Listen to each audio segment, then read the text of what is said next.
سورہ توبہ آیت نمبر 31 سے 40 تک کا ترجمہ جب ہم لے کے چلیں گے، اللہ تعالیٰ فرماتے ہیں، انہوں نے اپنے احبار و رہبان کو رب بنا لیا اللہ کے سوا، اور مسیح علیہ السلام ابن مریم کو بھی انہیں نہیں حکم دیا تھا مگر اسی بات کا کہ وہ پوجیں صرف ایک الہ کو، نہیں ہے کوئی معبود اس کے سوا، وہ پاک ہے اس سے جو شرک یہ لوگ کر رہے ہیں۔ یہ چاہتے ہیں کہ اللہ کے نور کو بجھا دیں اپنے منہ کی پھونکوں سے، اور اللہ کو ہرگز منظور نہیں ہے مگر یہ کہ وہ اپنے نور کا اتمام فرما کر رہے، چاہے یہ کافروں کو کتنا ہی ناگوار گزرے۔ وہی تو ہے جس نے بھیجا اپنے رسول صلی اللہ علیہ وسلم کو الہدا اور دین حق دے کر، تاکہ غالب کر دے سے کل کے کل دین نظام زندگی پر، خواہ یہ مشرکوں کو کتنا ہی ناگوار گزرے۔ آیت نمبر 34 کے اندر اللہ تعالیٰ فرماتے ہیں، اے اہل ایمان، یقیناً بہت سے علماء اور درویش ہڑپ کرتے ہیں لوگوں کے مال باطل طریقے سے اور روکتے ہیں لوگوں کو اللہ کے رستے سے، اور وہ لوگ جو جمع کرتے ہیں اپنے پاس سونا اور چاندی اور خرچ نہیں کرتے اس کو اللہ کی راہ میں، تو ان کو بشارت دے دیجئے دردناک عذاب کی۔ آیت نمبر 35، جس دن اس کو تپایا جائے گا جہنم کی آگ میں، اور پھر داغا جائے گا ان سے ان کی پیشانیوں، ان کے پہلوؤں اور ان کی پیٹھوں کو،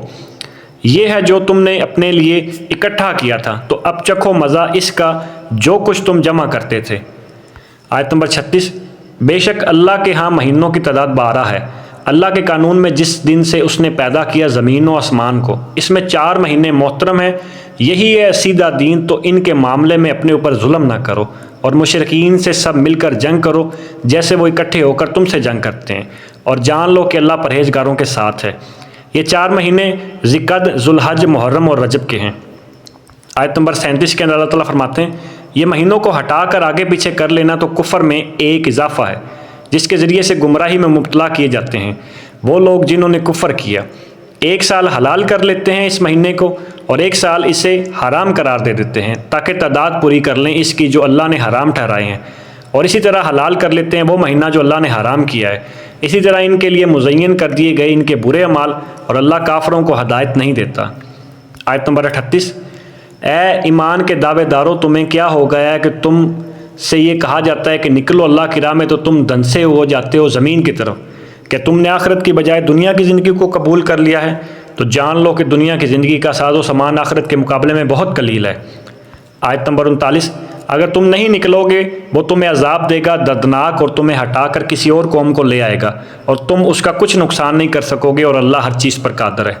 سورہ توبہ آیت نمبر 40، اگر تم ان رسول صلی اللہ علیہ وسلم کی مدد نہیں کرو گے تو کچھ پرواہ نہیں، اللہ نے تو اس وقت ان کی مدد کی تھی جب کافروں نے آپ علیہ السلام کو مکہ سے نکال دیا تھا، اس حال میں کہ آپ صلی اللہ علیہ وسلم 2 میں سے دوسرے تھے، جبکہ وہ دونوں غار میں تھے،